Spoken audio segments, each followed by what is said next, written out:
My daughter Sarah opened the door to my room and froze.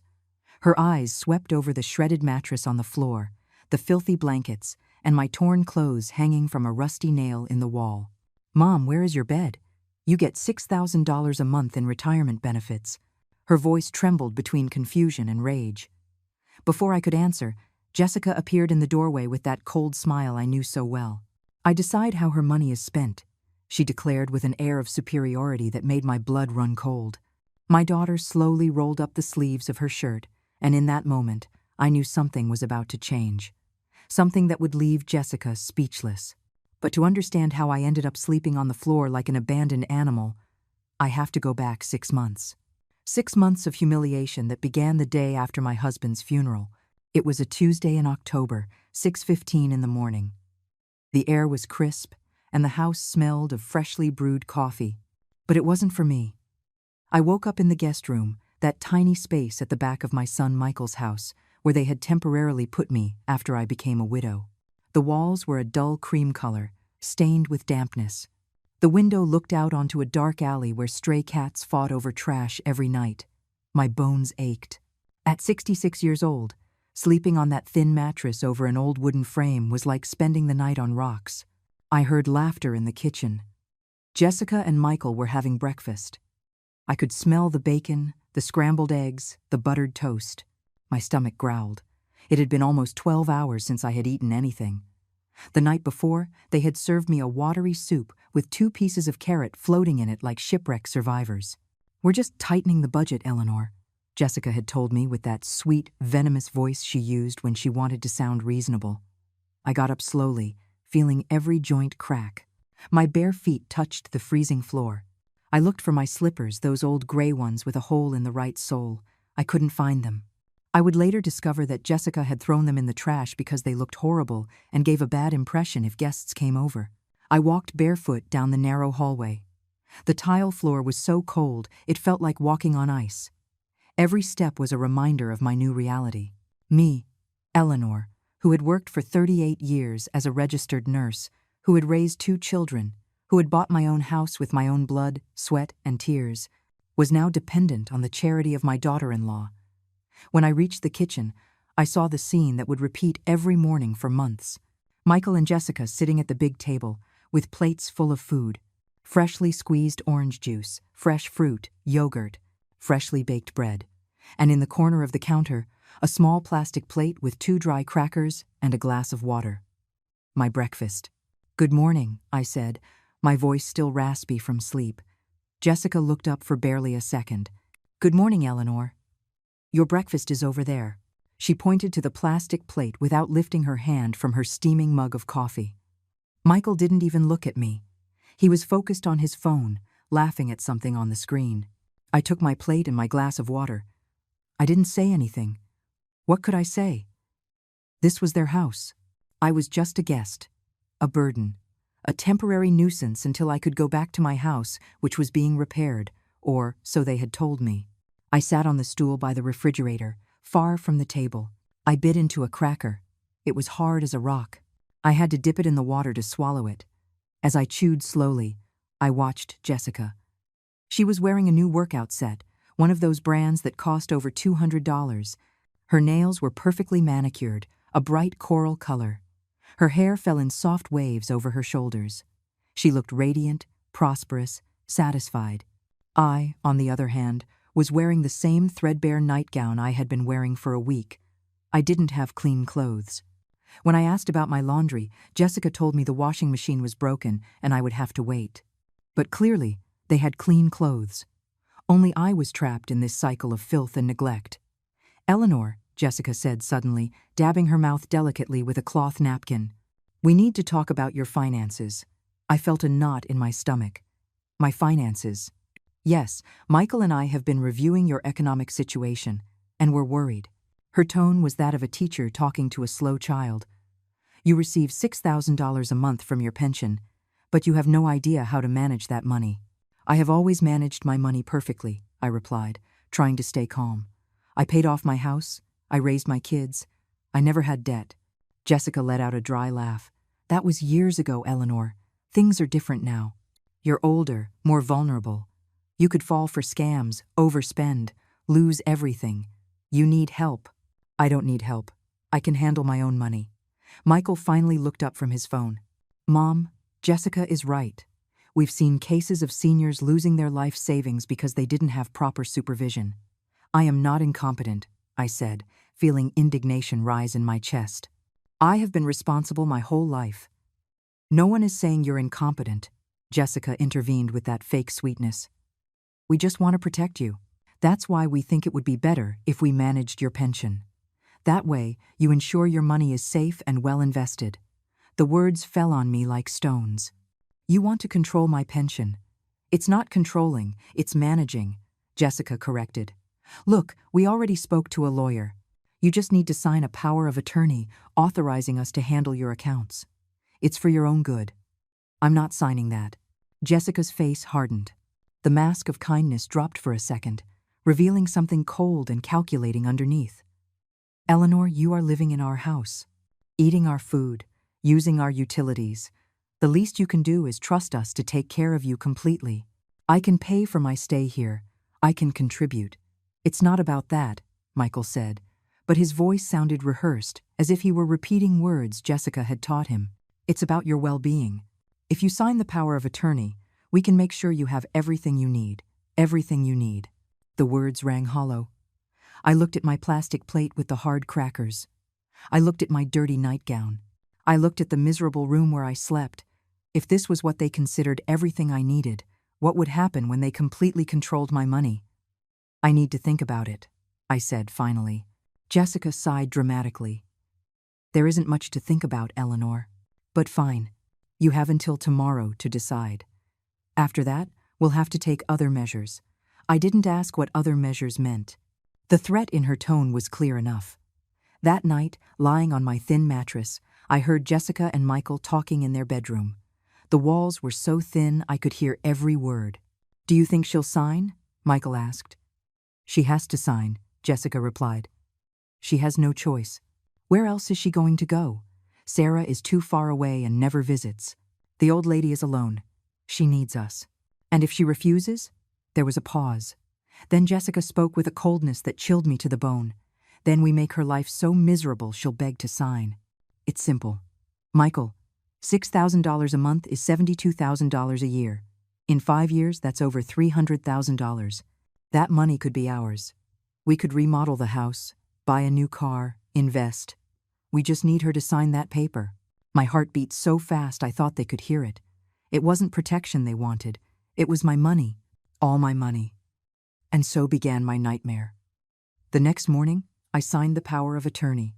Not because I wanted to, but because Jessica stopped giving me food entirely. When you sign, you eat, she told me with a smile while eating ham and eggs in front of me. My stomach had been empty for nearly 24 hours. My hands shook from hunger and weakness. I signed the paper with tears in my eyes, feeling like I was selling my soul. Very good, Eleanor, Jessica said, putting the document in a folder. Now everything will be better. You'll see. But nothing got better. Everything got worse. The first week after signing, Jessica informed me that my $6,000 monthly pension would be responsibly managed. That meant I wouldn't see a dime. Everything is being invested for your future, she would say. But I saw packages from expensive stores arriving every day. New clothes for Jessica. Italian shoes. Designer handbags. A huge television for the living room. New furniture. My room, however, remained the same. The thin mattress, the moldy walls, the broken window that let in the night chill. Could you buy me a new blanket? I asked one afternoon. I get very cold at night. Jessica looked at me as if I had asked for a golden palace. Eleanor, I can't be spending on unnecessary things. We are saving your money for important things. That night, while Jessica and Michael went out to dinner at an expensive steakhouse, I curled up under my threadbare blanket with 2 holes in it, shivering from the cold. Days turned into weeks, weeks into months, and with each passing day, my situation became more degrading. They took away my cell phone. The plan is too expensive, Jessica said. Besides, who are you going to call? Nobody ever calls you. It was true that Sarah didn't call much. She lived 5 hours away, worked a ton, and had her own life. We had always been close, but distance and her responsibilities kept her busy. I had sent her a few text messages telling her I was fine, that Michael and Jessica were taking perfect care of me. Lies that Jessica forced me to write while watching over my shoulder. Then they took my house key. It's for safety, Michael explained. Sometimes you forget to lock up, and that's dangerous. I never forgot to lock up. But now I was a prisoner. I couldn't leave without them opening the door. I couldn't go for a walk, buy anything, or visit anyone. I was trapped. The food got worse.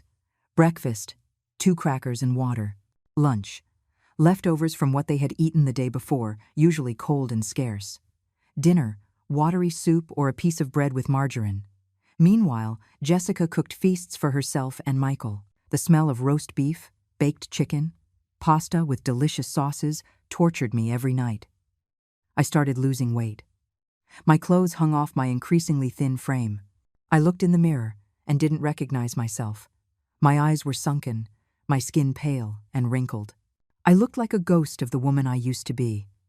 One afternoon I found Jessica in the kitchen, going through papers.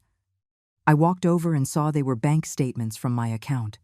My pension came in punctually every month. $6,000 exactly, but the account was emptied in a matter of days. Transfers to Jessica's account, payments to department stores, restaurants, spas, trips. "What are you doing looking at my papers?" Jessica asked, snatching the statement from my hands. "That is my account statement," I said with the little courage I had left. "I want to know what my money is being spent on," Jessica laughed. A cruel laugh, full of contempt. "Your money is being invested wisely. You don't have to worry about the details. That's why you gave me power of attorney, remember? I see no investments. I only see spending on clothes and restaurants." Her expression changed. Her eyes darkened. She stepped close to me until our faces were inches apart. "Listen to me closely, Eleanor. You have no right to question anything. You live under my roof, eat my food, breathe my air.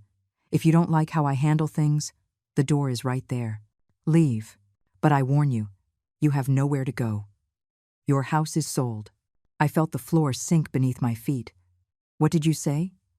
"Your house. We sold it 2 months ago. We needed the money for investments. You signed the authorization, don't you remember?" I didn't remember. But I had signed so many papers in those months, always under pressure, always hungry, always confused. "That was my home," I whispered. It was the only thing I had left. It was an old house that needed too many repairs. "We did you a favor selling it. The money is safe, don't worry. Safe in her account," I thought. Safe to finance her luxurious lifestyle while I starved to death. That night I cried until I ran out of tears. I was completely alone. No home, no money, no phone, no freedom. I was a prisoner in my own son's house. And the worst part was that Michael knew. He saw everything and did nothing. When I tried to talk to him, he looked away. "Mom, Jessica knows what she's doing. Trust her." That was always his answer. My son, the boy I raised with so much love, had betrayed me for a cruel and ambitious woman. The following months were a downward spiral. My mattress broke completely, and I ended up sleeping directly on the floor, on a piece of thin foam. I asked for a new mattress. Jessica said there was no budget. But 2 days later, a $4,000 Italian leather sofa arrived for the living room. My clothes fell apart. My pants had holes in the knees. My blouses were stained and faded. I asked for new clothes. Jessica brought me 2 used t-shirts she had bought at a thrift store for $3 each. "This is enough," she said. "You're not going anywhere anyway." She was right. I never went out. I was invisible to the outside world. The bathroom they allowed me to use was the small powder room next to the kitchen. It had no heating. The hot water barely came out lukewarm. I showered quickly, shivering, using a cheap soap that irritated my skin.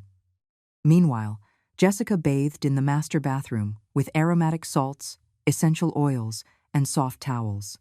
I could hear the water running for half an hour while she relaxed in the tub. The biggest humiliation came one Sunday afternoon. Guests arrived. Jessica's parents and her sister Natalie. The house was transformed. Jessica cooked a feast. She made lasagna, fresh salads, garlic bread, chocolate dessert. The table was beautifully set. Soft music, expensive wine, everything perfect. I peeked out from my room, drawn by the smell of the food. I was so hungry my stomach hurt. Jessica saw me. "Eleanor, stay in your room. We have guests." I thought I could say hello, I said with a weak voice. "I don't think that's appropriate. You're not presentable."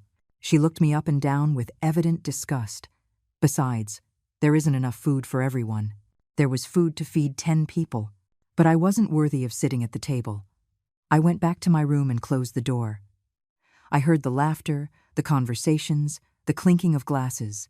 I smelled every dish that passed by and felt my stomach twist with hunger. That night, after the guests left, Jessica brought me a plate with 2 small pieces of cold, hard lasagna. "Leftovers," she said, leaving it on the floor next to my mattress, as if I were a dog. I sat on the floor and ate with my hands because she hadn't brought me silverware. Tears fell onto the cold food. I had hit rock bottom. They had reduced me to less than nothing. But the worst was yet to come. One morning in April, 2 weeks before Sarah showed up, I heard Jessica talking on the phone in the living room. Her voice was low, but I was close by, tidying the kitchen as I had been ordered to do every morning. "Yes, I'm looking for information on nursing homes," she was saying. "Something cheap. I don't need luxuries. Just a place where they can keep her quiet and controlled." My blood ran cold. She was talking about me. "Do you have availability for a 66-year-old woman?" "Perfect." "And the monthly costs?" $1,200. "Excellent. Much cheaper than having her here," she laughed. A cold, calculating laugh. "No, she doesn't have serious health problems. She just needs to be in an environment where she can't cause trouble.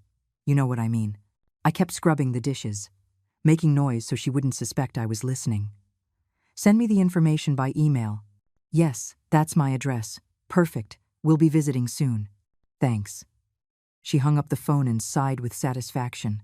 She was planning to get rid of me, lock me up in a cheap facility, while she continued collecting my $6,000 monthly pension. She would keep all the money, and I would be trapped in some horrible place where no one could find me. That night I couldn't sleep. My mind was racing. I had to do something. But what? I had no phone. I had no money. I had no way to contact anyone. I was completely isolated. The next day I tried something desperate. I waited for Jessica to go shopping and approached Michael, who was working on his computer in the study. "Michael, I need to talk to you," I said with a trembling voice. He didn't even look up. "I'm busy, Mom. It's important. Please." He sighed, irritated, and finally looked at me. "What is it?" I heard Jessica talking on the phone. "She's planning to put me in a nursing home." Michael shrugged. "Maybe it's for the best. You'd be cared for professionally there. I don't want to go to a home. I want my life back. I want my money back. I want my dignity." "Mom, we already talked about this. Jessica manages your money because you can't. It's for your own good." "It is not for my own good," I shouted, losing control. "You are robbing me. You have me living like a homeless person while you spend my pension on luxuries. And now you want to lock me away so no one knows what you're doing." Michael stood up abruptly. His face hardened. "I'm not going to tolerate you talking about my wife like that. Jessica does everything for you. She gives you a roof, food, care, and you just complain. You're ungrateful." The words hit me like slaps. "Michael, I am your mother." "Exactly. You are my mother. And as your son, I am making the right decisions for your well-being. If Jessica thinks a nursing home is best, then it's best. And my opinion doesn't count? Your opinion is clouded by your age and your refusal to accept help. Now, let me work." He turned his back on me and returned to his computer. The conversation was over. My own son had abandoned me. I left the study feeling like my heart was breaking into 1,000 pieces. Michael wasn't just an accomplice. He was an active traitor. He knew exactly what was happening, and he approved of it completely. That afternoon, while Jessica cooked for herself and Michael, I heard more of their plans. They spoke in low voices, but the walls were so thin that every word reached my ears clearly. "The facility I found is perfect," Jessica said. "It's 2 hours from here. No one will visit her. And the best part is we can tell Sarah that her mom is happy in a nice retirement community. By the time she realizes the truth, years will have passed." "And if Sarah wants to visit her?" Michael asked. we'll give excuses. That she's sick, that she can't receive visitors, whatever. Sarah lives too far away to verify. Besides, she hardly ever calls. I don't think it'll be a problem. How much longer can we keep collecting her pension? Jessica laughed. Until she dies, obviously. And with the health she has from the malnutrition, I don't think she has many years left. 5, maybe 6 tops. That would give us almost $400,000 additional dollars. Enough to buy that beach house we always wanted. They were planning my death, counting the years I had left, as if they were returns on an investment. Talking about my deterioration as something convenient. My own children. Well, my son and the woman who had turned him into a monster. I curled up on my mattress on the floor, hugging my knees to my chest, feeling the night cold seep in through the broken window. I had lost everything. My house, my money, my dignity, my son. I only had the end to wait for, waiting to be dragged to that horrible asylum where I would disappear from the world without anyone noticing. But then, a week later, something happened they didn't expect. It was a Saturday morning. I heard the doorbell ring. Voices in the entryway. A familiar voice I hadn't heard in months. My heart skipped a beat. Sarah had arrived. She hadn't announced she was coming. Jessica and Michael were caught off guard. I heard Jessica's nervous voice trying to sound casual. "Sarah, what a surprise. We didn't know you were coming." There was an uncomfortable silence. "Your mom is resting. Maybe it's not a good time to bother her." But Sarah wasn't a woman who accepted evasions. "I just drove 5 hours. I want to see my mother. Now." Her footsteps echoed down the hallway. Fast. Determined. The door to my room flew open, and there she was. My daughter. My Sarah. With her brown eyes that had always been so similar to mine, looking at me with a mix of confusion and growing horror, she saw me on the floor. On that shredded mattress that didn't even deserve to be called a mattress anymore. She saw my skeletal body covered in clothes that looked like dirty rags. She saw the moldy walls, the broken window, the cold that made me shiver. She saw everything I had endured in silence for 6 interminable months. "Mom." Her voice cracked. "Where is your bed? You receive $6,000 a month in benefits." Before I could answer, Jessica appeared behind her. That woman had a special talent for showing up at the exact moment she could cause the most damage. "Sarah, it's not what it looks like. Your mom prefers sleeping like this. She says it's more comfortable for her back." Sarah turned slowly toward Jessica. I saw something in my daughter's eyes I had never seen before. A cold, controlled fury that was scarier than any scream. My mother prefers sleeping on the floor? In a room with mold and no heating? In clothes that look like they came out of a dumpster? "She is very particular with her things," Jessica continued with that sweet, poisonous voice. "We have offered her everything, but she refuses our help. She's very stubborn. You know how old people are. Don't treat me like I'm stupid." Sarah took a step toward Jessica. "Where is my mother's money?" Jessica lifted her chin with an air of superiority. "I decide how her money is spent. I have power of attorney to manage her finances. Everything is being invested wisely for her future." "Invested?" Sarah pointed around the miserable room. "This is an investment? Letting my mother live like a homeless person while you—" Her eyes swept over Jessica from top to bottom. "You're wearing designer clothes and expensive jewelry." I saw Sarah's hands curl into fists. I saw her slowly roll up the sleeves of her shirt, that gesture she always made when she was about to go into action. And then she said something that made Jessica go pale. "I am a lawyer, specializing in family law and elder protection, and what you are doing is called financial abuse and gross negligence. Those are federal crimes."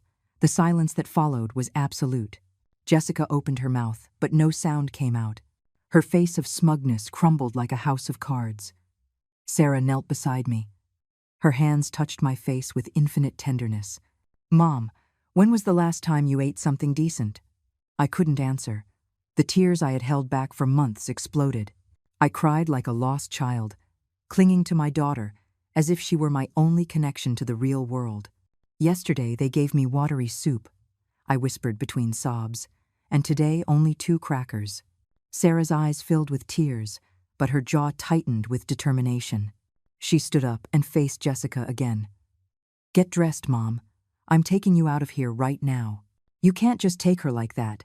Jessica intervened, recovering some composure. This is our house.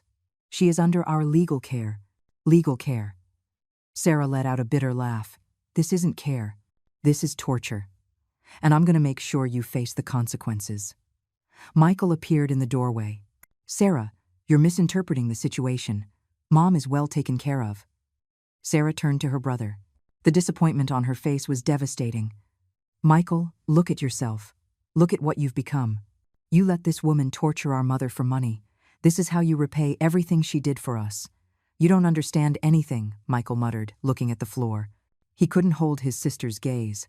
I understand perfectly. I understand that you sold your soul and our mother's dignity for comfort. And you are going to pay for that. Sarah helped me up. My legs barely held me after months of malnutrition. I leaned on her, and we walked toward the door. Jessica tried to block our path. If you take her out of here, I'm going to call the police. It's kidnapping. Sarah pulled out her phone. Perfect. Let's call the police together.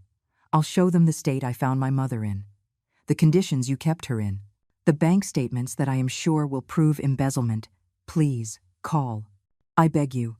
Jessica turned even paler. She didn't call anyone. We walked out of that house from hell. The afternoon sun hit my face, and I felt something I hadn't felt in months. Hope. Sarah took me straight to her car. She settled me in the passenger seat with care, as if I were made of glass. Before starting the engine, she dialed a number on her phone. Brenda, it's Sarah. I need you to come to Michael's house right now. Bring your camera. We're going to document everything, she paused. Yes, everything. The room, the conditions, everything. This is going to be evidence. Brenda was the next-door neighbor, an older woman who had always been kind to me in the few moments they allowed me out into the yard. Sarah had met her years ago and kept in occasional contact. While we waited for Brenda to arrive, Sarah bought me food. We went into a diner, and she ordered hot soup, roast chicken, mashed potatoes, vegetables. She told me to eat slowly because my stomach wasn't used to real food. Every bite was glory. Every sip of hot soup was life returning to my body. I cried while I ate. Sarah took my hand and cried with me. Forgive me, Mom. I should have come sooner. I should have suspected when your messages became so short and strange. I should have known. It's not your fault, I said with a raspy voice. They were very careful. They isolated me completely. After eating, we went back to the house. Brenda was already there with her camera. Sarah explained the situation, and they went in together. Jessica and Michael couldn't stop them because Brenda knew her rights. She photographed every inch of my room, the destroyed mattress on the floor, the moldy walls, the broken window, my threadbare clothes hanging from the rusty nail. Everything was documented. Meanwhile, Sarah went straight to Michael's study and demanded to see all the financial documents. Michael tried to refuse, but Sarah threatened him with immediate legal action. You choose. Michael, you give me access now voluntarily, or I come back tomorrow with a court order and police officers. What do you prefer? Michael, a coward, as always, caved. Sarah spent 2 hours reviewing bank statements, transfers, documents. Her face grew paler with every page she read. Finally, she looked up with an expression that mixed rage and nausea. $72,000 in 6 months, she said with a trembling voice. They spent $72,000 of Mom's pension. On clothes, restaurants, furniture, trips, spas. And Mom was sleeping on the floor eating leftovers. Jessica tried to justify herself. Those are necessary investments to keep the house in good condition. Your mother benefits indirectly. Sarah looked at her with absolute contempt. Investments. Sarah held up a statement. Here it says $1,200 at a spa, $2,000 at a luxury restaurant, $3,500 on handbags. How does that benefit my mother, who doesn't even have a decent plate to eat off of? Jessica didn't answer. For the first time since I met her, she had no words. Her mask of superiority had fallen completely, and the only thing left was a greedy woman, exposed in all her moral misery. Sarah put all the documents in a large folder. This is going straight to the district attorney. And believe me, I'm going to personally make sure this goes to the fullest extent of the law. That night, I slept at Sarah's house, in a real bed, with clean sheets that smelled of lavender, with a soft, warm blanket, with fluffy pillows. I cried with relief until I fell asleep. For the first time in 6 months, I slept without cold, without hunger, without fear. The next morning, Sarah made a full breakfast. Scrambled eggs, bacon, buttered toast, fresh orange juice, coffee with milk, fruit. I sat at the table and looked at all that food in disbelief. Eat all you want, Mom. This is yours. No one is going to take it away from you. I ate slowly, savoring every bite, feeling my weak body begin to receive the nutrition it needed so badly. After breakfast, Sarah took me to the doctor. Dr. Henderson, a man in his 50s with a kind face, examined me completely. His expression darkened as he checked my vital signs, my weight, my general condition. Mrs. Eleanor, you are severely malnourished, he said with a serious voice. You have lost nearly 45 pounds. You have severe anemia, vitamin deficiency, chronic dehydration. Your blood pressure is dangerously low. This is consistent with prolonged and deliberate neglect. Sarah was taking notes on every word. Doctor, I need this officially recorded in a full medical report, with photographs if possible. It will be evidence in a legal case. Dr. Henderson nodded gravely. Of course. And I must inform you that I am mandated by law to report this to Adult Protective Services. This constitutes abuse. Before continuing, if you are feeling the outrage I felt, hit the like button and comment if this has ever happened to someone you know, because what comes next was even more disturbing. While we were in the office, Sarah's phone rang. It was Brenda, the neighbor. Sarah, you need to know something. This morning I saw Jessica taking trash bags out of the house, lots of bags. It seemed suspicious, so I checked when she left. I found torn documents in the bin. Bank statements, receipts, legal papers. They are trying to destroy evidence. Sarah's eyes shone with determination. Don't move. I'm heading there right now with a preservation order. And call the police. Tell them there is destruction of evidence in process. We left the doctor's office straight for Michael's house. When we arrived, there was a police cruiser outside. Brenda was talking to 2 officers, showing them the trash bags with torn documents. Jessica came out of the house, furious. This is an invasion of privacy. You can't go through my trash. One of the officers, a tall man named Officer Morales, according to his badge, explained patiently.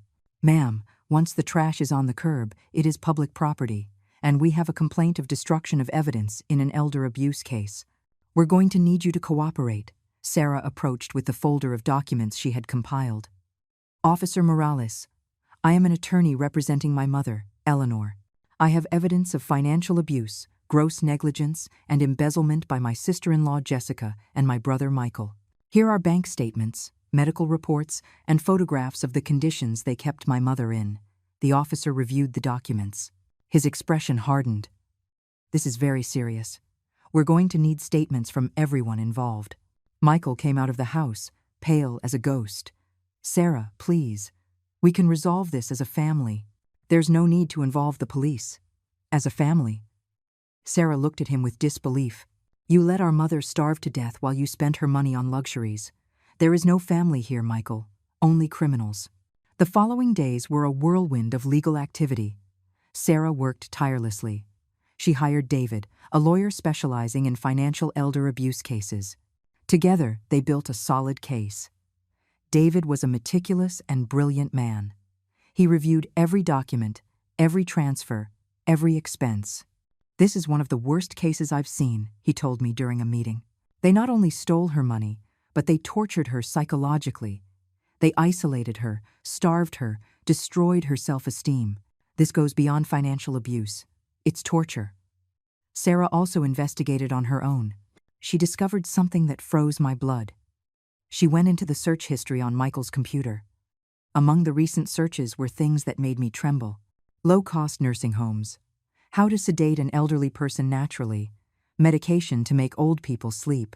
Average life expectancy after 65. How to accelerate cognitive decline in seniors. Sarah printed everything. Every search, every page visited. She added it to the file that grew day by day. Mom, she told me one night while we were having dinner, they didn't just want your money. They wanted you to die quickly. The searches prove it. They were researching ways to speed up your deterioration to keep everything sooner. The words fell on me like stones. My own son had searched for ways to shorten my life. It wasn't just greed, it was something much darker and malevolent. Sarah also found text messages between Jessica and Michael. Conversations on a messaging app they thought they had deleted, but a digital forensic expert recovered. A message from Jessica said, "If you give her less food, she'll get weaker faster. Less medical expenses later." Michael's response, "Are you sure? I don't want it to look obvious." Jessica, "No one suspects anything. Sarah never visits. Your mother has no one else. We can do whatever we want." Another message from Jessica, sent 2 weeks before Sarah appeared. "I found the nursing home, $1,200 a month. We'd keep $4,800 a month in profit. In 3 years that would be over $170,000 clean." Michael, "And if she asks about her money?" Jessica, "We'll tell her it's being spent on her care. She's too confused to understand. Besides, once she's medicated in the home, she won't be able to protest." Every message was a stab wound. Every word revealed the depth of their betrayal. They weren't just thieves. They were calculating monsters who had planned my systematic destruction. Sarah compiled everything into a massive file. Bank statements showing $72,000 spent in 6 months. Photographs of my miserable room. Medical reports documenting severe malnutrition. Statements from Brenda about what she had witnessed. Internet search histories. Recovered messages. Everything was there. Every piece of evidence meticulously organized. David filed a civil lawsuit for embezzlement, financial abuse, gross negligence, and intentional infliction of emotional distress. He also filed a criminal complaint with the district attorney's office for the same charges. "They are going to face severe consequences," David assured me. "This isn't going to go unpunished." Meanwhile, Sarah took care of something just as important. She went to the bank with all the documents proving that the power of attorney had been obtained under duress and deception. The bank manager, a woman named Linda, reviewed everything with attention. "This is clearly a case of financial abuse," Linda said. "We are going to freeze all accounts immediately and reverse any authorization Jessica had over your finances." In a matter of hours, Jessica lost all access to my money. The automatic transfers stopped. The cards linked to my account that she used were canceled. Sarah also changed my will. The previous one, which had been modified during my captivity, left everything to Michael. The new will was clear and forceful. Michael was completely disinherited. Every penny, every property, every possession I had would go to Sarah. And there was a special clause, David suggested. If Michael or Jessica tried to contest the will, they would automatically lose any right, even to sentimental objects. "I want them to know their actions have permanent consequences," I said as I signed the document. My hand shook, but my decision was firm. We also recovered the money from the sale of my house. Turns out Jessica had lied about the terms. The sale had been done through a realtor, and the money, $180,000, was deposited in an account that was supposedly an investment for my future. But the statements showed that Jessica had been transferring large amounts every month to her personal accounts. With Sarah's legal intervention, we managed to freeze that account too and recover the remaining funds. There were $142,000 left. The other $38,000 had been spent on Jessica's luxuries in just 2 months. Every day we discovered something new and horrible. Sarah found receipts for expensive jewelry, trips to beach resorts, designer clothes, all paid for with my money while I slept on the floor eating leftovers. One afternoon, while reviewing more documents in David's office, we discovered something that left us breathless. Jessica had taken out a life insurance policy in my name, a policy for $300,000. The beneficiary was herself. David looked up from the document with a grave expression. "This changes everything." A life insurance policy under these circumstances, combined with the searches about sedatives and nursing homes, with the documented physical deterioration. This could be interpreted as attempted, premeditated murder. The words floated in the air like toxic smoke. Attempted murder. My daughter-in-law didn't just want my money. She wanted my death. And she had planned it meticulously. Sarah immediately called the district attorney's office. The case, which was already serious, became absolutely criminal. A prosecutor named Mr. Patterson was assigned to the case. He was a man in his 40s, with a reputation for being relentless in elder abuse cases. "Mrs. Eleanor," he told me during our first meeting, "I'm going to ensure these people pay for every day of suffering they caused you. This isn't just a financial crime. It is systematic torture with possible attempted murder. They are going to prison." The following weeks were intense. Prosecutor Patterson built a solid criminal case. He subpoenaed Brenda as a witness. She testified about the conditions I was kept in, how I looked thinner and sicker every time she saw me, about how Jessica had threatened her when she tried to ask about me. "I told Jessica that Eleanor looked very bad," Brenda testified, "and she told me to mind my own business or I would have problems. She threatened me. Since then I was afraid to intervene, but I always knew something terrible was happening."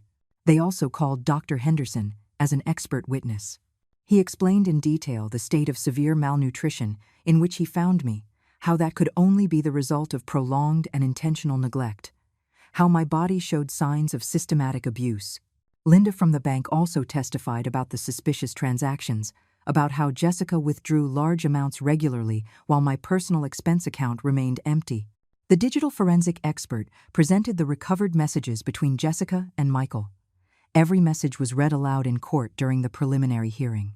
I saw people in the room hold their breath, hearing the coldness with which they spoke of my deterioration as if it were a business plan. The hearing was devastating for Jessica and Michael. The judge, an older man with a serious expression, looked at them with evident disgust. "In my 30 years as a judge, I have seen many abuse cases," he said. "But the calculated cruelty shown in these messages, the systematic planning of this lady's deterioration, is one of the most disturbing cases I have encountered. I am ordering a full trial, and until then, both defendants are under a restraining order. You cannot approach the victim within 500 yards. Jessica tried to speak, but her lawyer stopped her. Michael cried like a child, but his tears didn't move me. He had 6 months to cry for me while he watched me suffer. His tears now were just fear of the consequences." While the criminal case unfolded, Sarah also pushed the civil case. We sued for damages, emotional suffering, medical expenses, and full restitution of all stolen funds. Jessica's lawyers tried to settle. They offered to return $40,000 if we dropped the charges. Sarah laughed in their faces. "My mother suffered 6 months of torture. She lost 45 pounds. She slept on the floor. She ate leftovers. She was humiliated, isolated, abused. And you offer $40,000? No deal. This goes to trial, and we are going to win every penny plus punitive damages." She was right. When we finally reached civil court, the jury deliberated for only 3 hours. The verdict was unanimous. Jessica and Michael were found liable for embezzlement, financial abuse, gross negligence, intentional infliction of emotional distress, and conspiracy. The ordered damages were devastating for them. $72,000 in restitution for the stolen pension money, $38,000 for funds taken from the house sale, $200,000 in compensatory damages, and $500,000 in punitive damages. Total, $840,000. They didn't have that money. Not even remotely close. The judge ordered the seizure of their house, their bank accounts, their vehicles, everything. The house where I had been held prisoner was put up for forced sale. The luxury cars they bought with my money were confiscated. The jewelry, the designer clothes, the expensive furniture, everything was auctioned off. I watched their world of luxury crumble piece by piece. The same house where I slept on the floor now had a foreclosure sign in the yard. The same cars that drove past me when they forced me to walk to the market because they didn't want to drive me were now being towed by court order. But the criminal case was even more satisfying. Prosecutor Patterson presented every piece of evidence meticulously. The messages, the internet searches, the life insurance, the medical reports, the photographs of my room, the witness testimonies. During the trial, I had to testify.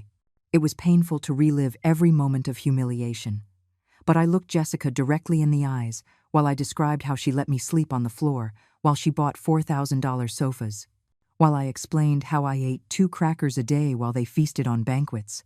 Jessica avoided my gaze. Michael wept silently. But I no longer felt pity for them. I only felt the need for justice to be done. The jury in the criminal case also deliberated for a short time, guilty on all counts: aggravated embezzlement, elder abuse, criminal negligence, conspiracy to commit fraud, and the most serious, attempted murder in the second degree based on the life insurance, the searches about sedatives, and the plan to accelerate my deterioration. The sentencing came 3 weeks later. The day of the sentencing, the courtroom was full. Brenda was there to support me. Dr. Henderson also came. Sarah was by my side, holding my hand tightly.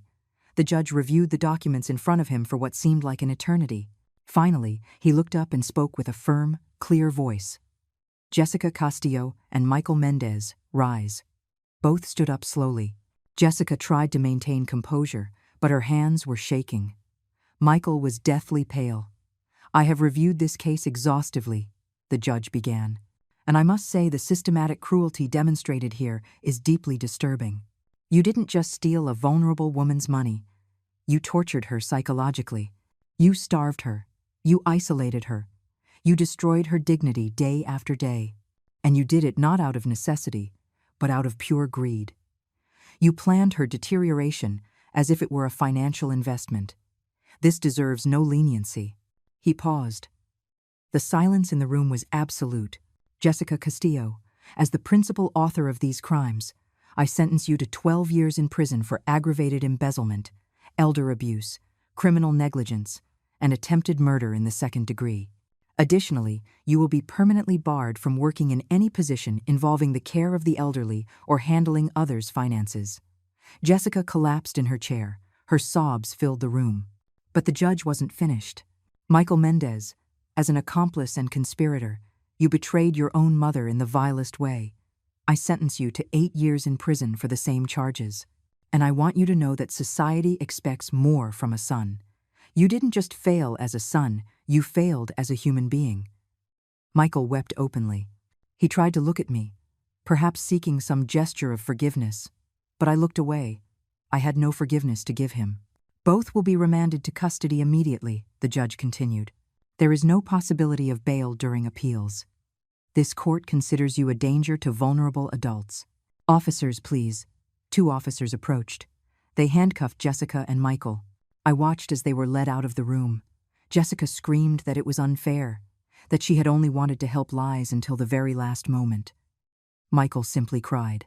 The doors closed behind them, and for the first time in almost a year, I felt I could breathe completely. Outside the court, reporters were waiting for us. The case had attracted media attention. "Tortures mother-in-law while stealing pension," the newspapers had headlined. "Son accomplice in systematic abuse of elderly mother." The stories were everywhere. Sarah gave a brief statement. "This case proves that elder abuse is real and devastating. My mother suffered horrors no one should experience. But today, justice was served, and I hope this case serves as a warning.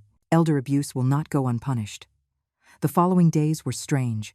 After so long fighting, so much tension, so much pain, there was finally silence, peace, justice. But there was something else I needed to do, something that had been brewing in my heart throughout the process. One afternoon, 2 months after the sentencing, I called Sarah into the living room. "Honey, I need to talk to you about something important." "Sure, Mom. What is it?" "I want to do something with my story. Something that helps other people." Sarah sat next to me, interested. "What do you have in mind?" For months, I was completely alone, isolated, voiceless, without help. And I know there are thousands of seniors in the same situation right now, suffering in silence, not knowing there are laws protecting them, not knowing they can ask for help. My voice grew firmer. "I want to create a foundation, a place where seniors can report abuse anonymously, where they can receive free legal aid, where someone listens to them and believes them." Sarah's eyes filled with tears. "Mom, that's beautiful. I have the money recovered from the lawsuit, $840,000. I want to use a part of it to establish the foundation, hire lawyers, social workers, create a direct helpline, call it Silenced Voices, so all the voiceless seniors know there is a place where they can be heard." Sarah hugged me tight. "Let's do it, Mom. Let's turn your pain into something that helps thousands of people." And so we did. 3 months later, We inaugurated the Silenced Voices Foundation. We rented a small but functional office. We hired 2 lawyers specializing in elder protection, a social worker, a person to handle the telephone helpline that operated 24 hours a day. The response was overwhelming. In the first week, we received 73 calls, 73 seniors reporting abuse, neglect, theft by family members. Every story was an echo of my own experience. Every call was a reminder of why this was so necessary. We helped a 72-year-old woman whose son had stolen her life savings, an 80-year-old man who lived locked in a basement while his daughter rented out the rest of his house, an elderly couple whose grandchildren had convinced them to sign over their house in exchange for care that never arrived. Every case we resolved, every person we helped, healed a little piece of my own wound. My suffering hadn't been in vain. I was creating real change. Sarah worked tirelessly by my side. We also started giving talks at community centers, churches, senior groups. We educated on the signs of financial abuse, on legal rights, on how to ask for help, on how to protect oneself. Elder abuse thrives in silence, I would say in every talk. It thrives in isolation. It thrives when victims are ashamed to speak up. But today, I am here to tell you, do not be ashamed. You are not alone, and help is available. One afternoon, 6 months after opening the foundation, I received a letter. It was from a woman named Ashley, 68 years old. She wrote, "Dear Eleanor, I saw your story on the news, and for the first time in 3 years, I had the courage to call your foundation. I was living exactly what you lived. My son-in-law controlled my pension. He had me isolated. I barely ate. I thought it was my fault, that I was a burden. But your story showed me I wasn't alone. I called the foundation. They helped me. Now I am free. I recovered my money. I recovered my life. And it is all thanks to you. You saved my life without even knowing it. Thank you for turning your pain into hope for others." I cried reading that letter. I kept it in a frame on my desk. It was the reminder of why everything I had suffered now had a purpose. 1 year after the sentencing, I visited the prison where Jessica was. Not to forgive her, but to close that chapter completely. I sat across from her, separated by thick glass. She looked different. No makeup, no expensive clothes. Without that arrogance that had always characterized her, she looked small, broken, defeated. "Why did you come?" she asked with a dull voice. "I came to tell you something you need to hear." She waited in silence. "What you did to me almost destroyed me, almost took away my will to live. But you didn't succeed. Instead, you gave me a purpose greater than I ever imagined. Thanks to your cruelty, now I help hundreds of people. Every person we save from a situation like mine is a testimony that your evil didn't win. You turned my suffering into strength, and that is something you can never take away from me." Jessica looked down. "I'm sorry," she murmured. "I'm sorry for everything I did." "I don't believe you," I replied calmly. "And frankly, I don't care if it's true or not. I didn't come here looking for your repentance. I came to close that door on you forever. When you get out of here in 12 years, if you get out, you will have nothing to do with me or my family. You will be alone, just as you left me. And maybe then you will understand a fraction of the pain you caused." I stood up to leave. Jessica tried to say something else, but I didn't care to listen anymore. That part of my life was over. Michael tried to contact me several times from prison. Long letters full of apologies, explanations about how Jessica had manipulated him, pleas for forgiveness. I read them all, and I tore them all up. Finally, I wrote him a single response letter. It was short and direct. "Michael, you were my son. I raised you with love. I gave you everything I had. And when I needed you most, you chose money over me. You chose comfort over my well-being. You saw how I suffered and did nothing. That is not manipulation. That is cowardice and betrayal. I don't hate you, but I don't forgive you either. You simply no longer exist to me. Have the life you deserve." Eleanor. I never answered his letters again. Life went on. I moved permanently with Sarah. She insisted I live with her and her family. I had a beautiful room overlooking the garden, a comfortable bed with clean sheets, abundant and nutritious food 3 times a day. But more than that, I had love. I had respect. I had dignity. I regained the weight I had lost. Dr. Henderson monitored my health regularly. Little by little, my body healed. My cheeks regained color. My eyes sparkled again. My hair, which had become dull and brittle, began to look healthy again, but the emotional scars took longer to heal. For months, I had nightmares. I dreamed I was back in that cold room, on that mattress on the floor, hearing Jessica laugh while she ate. I would wake up sweating, heart racing. Sarah got me a therapist, Dr. Natalie, specializing in trauma and abuse. The sessions were difficult. I had to confront not only what had been done to me, but also the guilt I felt for not defending myself sooner, for signing that power of attorney, for allowing it all to happen. Eleanor, Dr. Natalie told me in a particularly emotional session, you didn't allow anything. You were a victim of systematic manipulation, psychological abuse, and coercion. None of what happened was your fault. They used your love, your trust, your vulnerability against you. That doesn't make you weak. It makes you human. Those words were liberating. I started to let go of the guilt I had carried. I started to understand that being a victim didn't mean being weak. It meant someone else had chosen to do evil. The foundation kept growing. By the second year, we had 3 offices in different cities. We had helped over 500 seniors recover their autonomy, their money, their dignity. Every case won was a victory not just for them, but for me too. I started receiving invitations to speak at national conferences on elder protection. I became a voice for the voiceless. Politicians started listening. New laws were proposed to better protect the elderly. Stricter laws against financial abuse. Severer penalties. Better oversight of powers of attorney and legal guardianships. One of the laws, approved 2 years after my case, was informally called Eleanor's Law. It required that any financial power of attorney over a senior citizen be supervised by a neutral third party every 3 months, that there be mandatory reporting to the bank, that any drastic change in the agent's lifestyle be automatically investigated while the senior lived in precarious conditions. When I was invited to the signing ceremony of the law, I couldn't hold back tears. The governor hugged me and said, "Your suffering has saved thousands of people who don't even know they were in danger." That is an extraordinary legacy. But not everything was work and activism. I also learned to live again, to enjoy the little things. Quiet breakfasts with Sarah, afternoons reading in the garden, family dinners where we laughed and shared stories. Sarah introduced me to a group of older women who met every week to drink coffee and talk. At first, I was shy, still carrying the scars of my isolation, but they welcomed me with warmth. They listened to me, they understood me. Some had gone through their own experiences of abuse or loss. We became a chosen family, a mutual support system.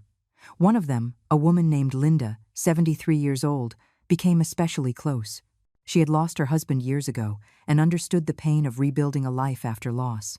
Life takes things from us, she told me one afternoon while we drank tea, but it also gives us opportunities to reinvent ourselves. You have taken the worst possible experience and turned it into something beautiful. That requires a strength few people have. Sarah's grandchildren, who at first looked at me with curiosity and a little pity, became an essential part of my healing. They called me Grandma Eleanor. They asked me to tell them stories. They included me in their games. Their innocent and pure love reminded me that there was still goodness in the world. One day, 3 years after my liberation, I was giving a talk at a community center. In the audience, I saw a young woman, maybe 30 years old, weeping silently while I spoke. After the talk, she approached me. "My grandmother is going through exactly what you went through," she said between sobs. "She lives with my uncle and his wife. They keep her isolated. They don't let us visit her. When we manage to see her, she is very thin and scared. But my uncle says she is fine, that she's just old and confused. I didn't know what to do until I heard your story. Now I know I can do something, that I must do something." We helped her. Through the foundation, we investigated the case. We discovered that this woman's grandmother was in conditions similar to those I had suffered. We intervened legally. We rescued her. The uncle and his wife faced charges. The grandmother recovered and went to live with her granddaughter. Months later, I received a photo. the grandmother, now healthy and smiling, surrounded by her family at a birthday celebration. On the back of the photo was a note. "Thank you for teaching us that silence is not acceptable. Thank you for showing us that true love fights. You saved my grandmother's life, and you saved us all from becoming silent accomplices." I kept that photo next to Ashley's letter. My collection of touched lives grew, and with each one, my own healing deepened. 4 years after everything happened, I decided to do something Sarah thought I was crazy for considering. I wanted to go back to the house where I had suffered. The house had been sold in foreclosure. A young family lived there now. I asked for permission to visit. I explained my story. They agreed, moved.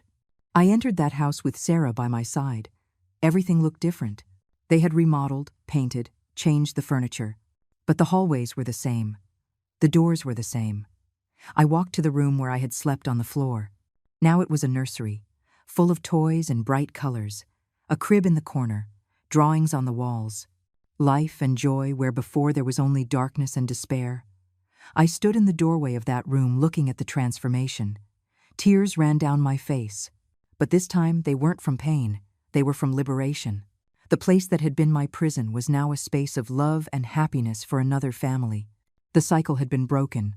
The darkness had been replaced by light. "Are you okay?" asked the young mother who lived there now, with concern in her voice. "I am more than okay," I replied with a smile. "I am free. Truly free." We left the house. Sarah hugged me tight. "I'm proud of you, Mom. Not all victims become survivors, and not all survivors become warriors. But you did." That night, back in my comfortable, warm room at Sarah's house, I reflected on everything I had lived. I had gone from being a broken woman sleeping on the floor, eating leftovers, without hope, to being a voice for thousands. I had transformed the deepest betrayal into a greater purpose. I thought of Jessica, serving her sentence in prison, probably still not really understanding the damage she caused. I thought of Michael, who I learned had attempted suicide twice in prison out of guilt. I felt no satisfaction in his suffering. I only felt a distant sadness for what could have been and never was. I thought of the 500 families we had helped, of the lives saved, of the seniors who regained their dignity, of the abusers who faced justice. That was my true legacy. In the 5th year of the foundation, we organized a special event. We invited everyone we had helped. The hall was full of smiling faces, stories of survival, gratitude, seniors who had regained their lives, families who had learned to protect their loved ones, lawyers and social workers committed to the cause. They asked me to give a speech. I stood in front of everyone with a full heart. 5 years ago, I was invisible, I began. I was a woman without a voice, without power, without hope. I slept on the floor while my own son and his wife stole my life, piece by piece. I thought that was my end, that I would die alone, forgotten, destroyed. I paused, looking at all the attentive faces, but I was wrong. That wasn't my end.